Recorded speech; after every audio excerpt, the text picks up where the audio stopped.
ले ले तू तुम्हें आज अच्छी माला लिया महाराज का दे दे लो जी देखिए जी हो गए आगे लिया बड़ी तो होगी इतनी सारी ये अपने छतरी पाए जी पहचान से अभी नहीं की दुकान है जा भाई रुपये डाल तू भी रंजीत है लग रहा भाई आज पूरी मार्केट बुला ले यार हो गया आ जाओ एक बार आ जाओ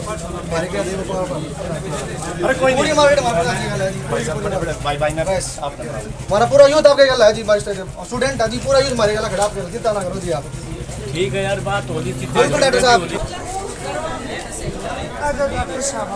हो गया भाई फोटो ही मार दे यार बाजार भी पड़ा एमपी साहब आओ ये अपना कुछ भी पंच है जी कुछ पंच है बैठो पता है मेरे को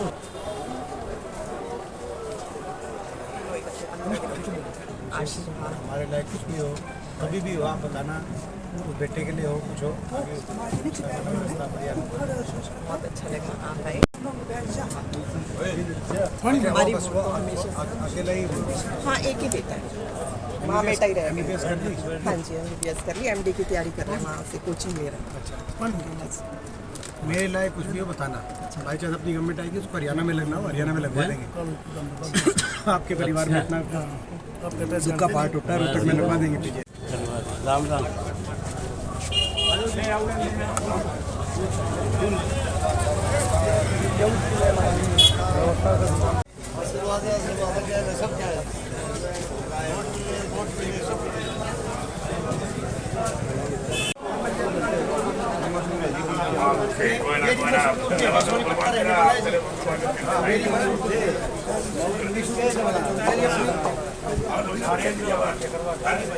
अपने साथ की पूरी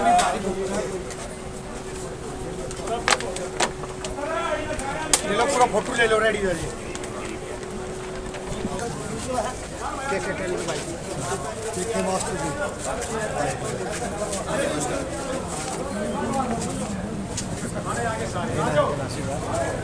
अपना इलाका आगे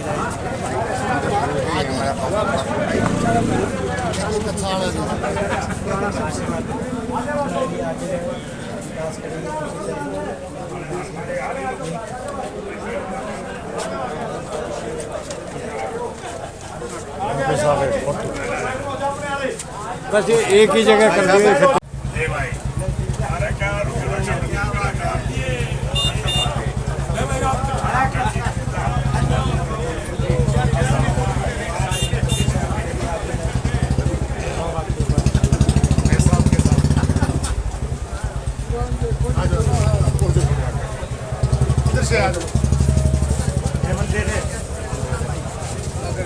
मैं समझता हूँ सबको पता है कि हम तो 5 साल मैदान में रहे हैं, लेकिन जो भाजपा के उम्मीदवार हैं वो 5 साल के बाद अब आए, ये एक फ़र्क है। मैं समझता हूँ कि जहाँ तक भाजपा के उम्मीदवार की बात है, शायद देश में अकेला उदाहरण ऐसा रहा हो। मैंने ऐसा तो सुना था कि कुछ सांसद जो थे वो धन्यवादी दौरा करते थे एक बार सारे गाँव में, और उसके बाद फिर वो 5 साल तक दिखते नहीं थे और लोग कहते थे कि ये भाई तो आप धन्यवादी दौरा करके आए नहीं, एक बार दोबारा नहीं आए। लेकिन ये तो पहला उदाहरण है जो धन्यवादी दौरा भी नहीं किया इन्होंने। ऐसा दूसरा उदाहरण मेरे समझ में देश में मैंने कोई, क्योंकि मैं भी जो है 3 बार लोकसभा में रहा और अब राज्यसभा में हूँ, मेरा काफ़ी इंटरेक्शन रहता है सांसदों से, लेकिन ये पहला उदाहरण ये देखने को मिला है जो एक बार भी धन्यवादी दौरा करने भी ये गए नहीं लोगों में, ना तो लोगों में गए ना लोगों के काम कराए, और इसीलिए लोगों की नाराज़गी का इनको सामना करना पड़ रहा है जो भाजपा के उम्मीदवार हैं। एमपी साहब, चाहे अशोक तंवर हो चाहे रामविलास शर्मा हो, वो कह रहे हैं कि जनता जो वोट देगी वो सीधे रामलला के चरणों में जाएगी, राम के चरणों में जाएगी। जिस तरीके से राम के नाम का प्रयोग किया जा रहा है, इसको लेकर क्या है? देखिए, वो सबका अपना है। भगवान राम सबके हैं, भगवान राम के लिए तो कोई भी कह सकता है। स्वयं मैं 2 बार अयोध्या भगवान श्री राम लल्ला के दर्शन करके मैं आने वाला मैं शायद एकमात्र सांसद हूँ। भाजपा का सांसद गया नहीं क्योंकि उस कार्यक्रम में हमारे हरियाणा से तो कोई गया नहीं, ना यहाँ के प्रत्याशी गए जो भाजपा के, वो तो यहाँ के प्रत्याशी जा सकते थे, गए नहीं। मैं तो 2 बार गया, सबको जानते। लेकिन हम इसको कोई अपना इस आधार पे हम लोगों को नहीं कह रहे आपके बीच में कि चूँकि मैं एकमात्र सांसद हूँ जो 2 बार गया वहाँ, तो इसीलिए, और ये यहाँ के जो प्रत्याशी हैं गए ही नहीं वहाँ अयोध्या में मंदिर में, तो इसीलिए मेरे को, भगवान राम सभी के, भगवान राम सभी के हैं, और यही हमारा जो है भगवान राम के प्रति आस्था, ये हमारी आस्था है। मंगलसूत्र को लेकर काफ़ी राजनीति हो रही है देश में, प्रधानमंत्री का जिस तरीके से बयान आया, कैसे देखते हैं? देखिए, पहले चरण के मतदान के बाद जो भाजपा के शीर्ष नेताओं की जो भाषा आई है, उससे ऐसा लगता है कि पहले चरण के मतदान में भाजपा को कुछ ना कुछ निराशा हुई है। उनके आत्मविश्वास, उनका जो था कि भाई सरकार दोबारा उनकी रिपीट होगी, वो कहीं ना कहीं उस आत्मविश्वास में कुछ कमी दिखाई दे रही है, जिस तरह के बयान आ रहे हैं। इंडिया गठबंधन जो है उसकी सीटें ज़्यादा दिखाई जा रही हैं, सर्वे आ रही हैं, कई सर्वे आए हैं, उसमें इंडिया गठबंधन की ज़्यादा सीटें हैं और ये 400 पार का नारा दे रहे हैं। देखिए, ऐसा है कि निश्चित तौर से पहले चरण में जिस तरह से मतदान हुआ, उसके बाद विपक्ष की उम्मीद से ज़्यादा अच्छी प्रदर्शन विपक्ष को दिखाई दे रहा है,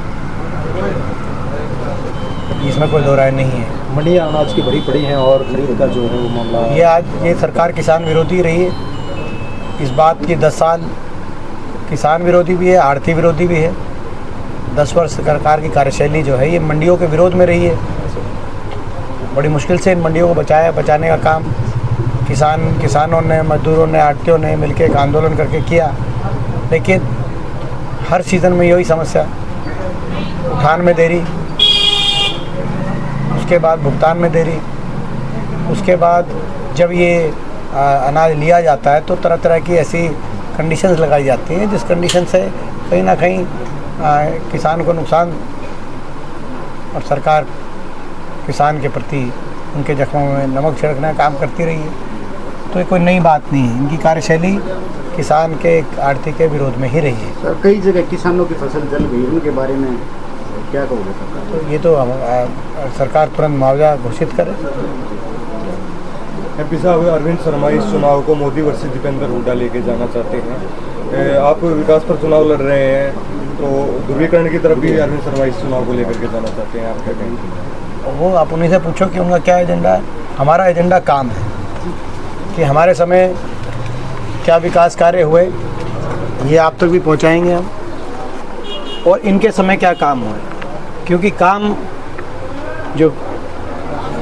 और कार्यशैली एक महत्वपूर्ण बात है। जब यहाँ से मुझे अवसर मिला, उदाहरण के तौर पे आपके बीच में कहना चाहूँगा, 250 से ज़्यादा सरकारी शैक्षणिक संस्थाओं को स्थापित करने का काम इस लोकसभा क्षेत्र में हुआ, जिसमें भारत सरकार की जितनी भी शिक्षा के संस्थान हैं, IIM, IIT Delhi extension centre, FDDI, Indian hotel management institute, state university of visual and performing arts, सारी भारत सरकार की जो शीर्षतम शैक्षणिक संस्थाएं उच्च शिक्षा की, वो भी रोहतक लोकसभा क्षेत्र में आई।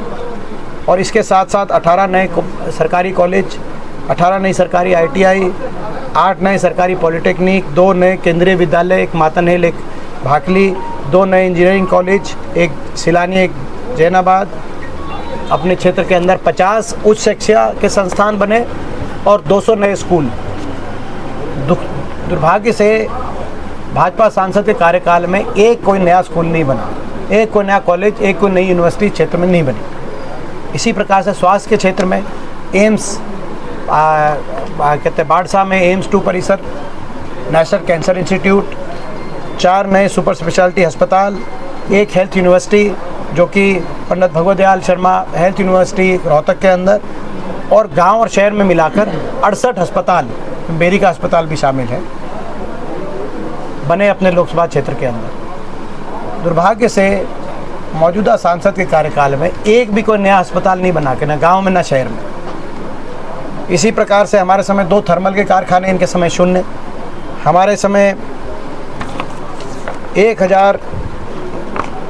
80 किलोमीटर नए राष्ट्रीय राजमार्ग, इनके समय 0, हमारे समय 18 हमारे क्षेत्र में बाईपास बने अलग अलग कस्बों के और शहरों के। रोहतक का बाईपास, भादुगढ़ का बाईपास, सांपला का बाईपास, महम का बाईपास, बादली का बाईपास, झज्जर का बाईपास, कोसली का बाईपास, छारा का बाईपास, 18 बाईपास अलग अलग बने। दुर्भाग्य से 2 मंजूरशुदा बाईपास जो बेरी का पेरिफेरल रोड और छुचकवास का था, जो हमारे सामने हमने मंजूर करा दिए थे, नए बनाने की बात तो छोड़ो, उन 2 पे भी 10 वर्ष में कार्य नहीं हो पाया। हमने भादुगढ़ को मेट्रो से जोड़ने का काम किया। दुर्भाग्य से 81 किलोमीटर मेट्रो तो हमारे समय बनी हरियाणा में, भादुगढ़, गुड़गांव, फरीदाबाद और बल्लभगढ़ 4 शहर मेट्रो से जुड़े। इनके समय 1 इंच भी मेट्रो 10 वर्ष के अंदर आगे नहीं बढ़ी। इसी प्रकार से हमारे समय 2 रेल की लाइन हमारे लोकसभा क्षेत्र में आई। रोहतक भादुगढ़ मेट्रो से जुड़ी तो झज्जर और महम रेल की लाइन से जोड़ने का काम हुआ। रोहतक झज्जर रेवाड़ी और रोहतक महम हासी। इनके समय में रोहतक लोकसभा क्षेत्र में 1 इंच भी नई रेल की लाइन की कोई मंजूरी कहीं हुई नहीं।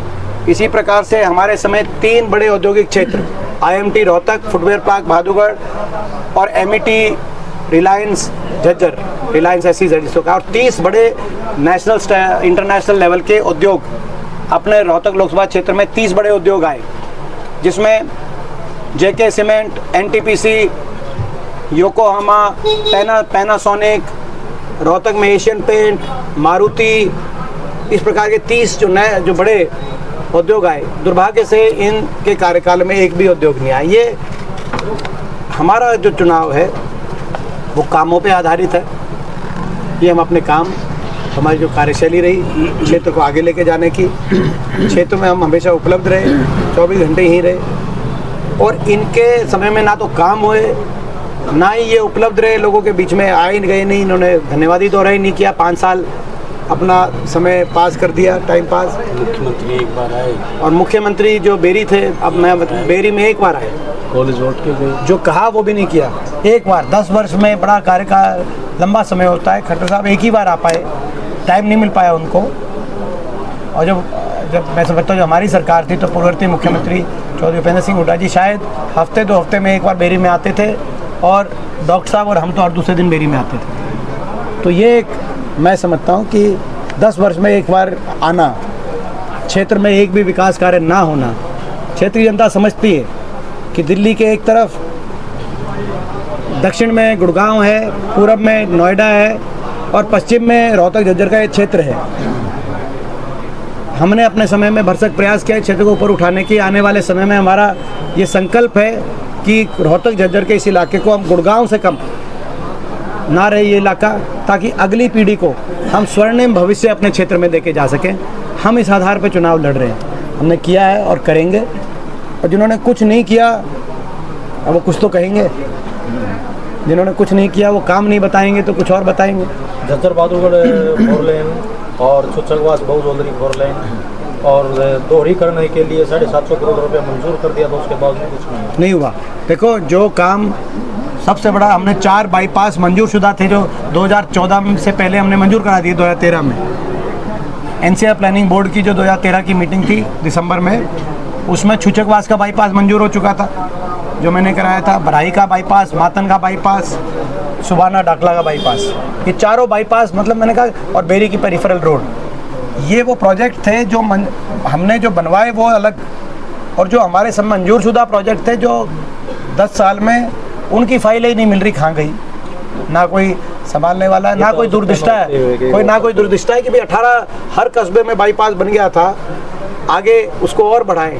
10 साल विकास ना होना, तो मैं समझता हूँ हमारे समय इतना काम हुआ था कि फिर भी हमारे विकास की पटरी से उतरा इलाका। लेकिन आने वाले समय में एक और तो हमारा जो संकल्प है कि हम नोएडा और गुड़गांव के बराबर खड़ा करें क्षेत्र, और दूसरी तरफ इनका है कि 5 साल आए नहीं, 5 साल कुछ काम किया नहीं, तो आगे कौन गारंटी क्या लेगा, तो आप बता दें। सर धर्मनगरी बेरी के लिए आगे क्या सोचा है? धर्मनगरी बेरी इसके लिए ये हम व्यापक अपना पूरा हर विधानसभा क्षेत्र का एक घोषणा पत्र जल्दी हम लेके आएंगे घोषणा पत्र में। और जो है हमारा बेरी पहले पंचायत बना दी थी, अब बेरी हिंदुस्तान के नक्शे पे है और इसको दुनिया के नक्शे पर ला देंगे। धन्यवाद। ठीक है। जो भी हो तेरा सकेगा कोई सवाल है? वो हम करेंगे। आजा बता। पेरिफेरल रोड बने, एक बहुत बड़े तीर्थ नगरी के रूप में विश्व में इसकी पहचान बने, ऐसा हमारा प्रयास है।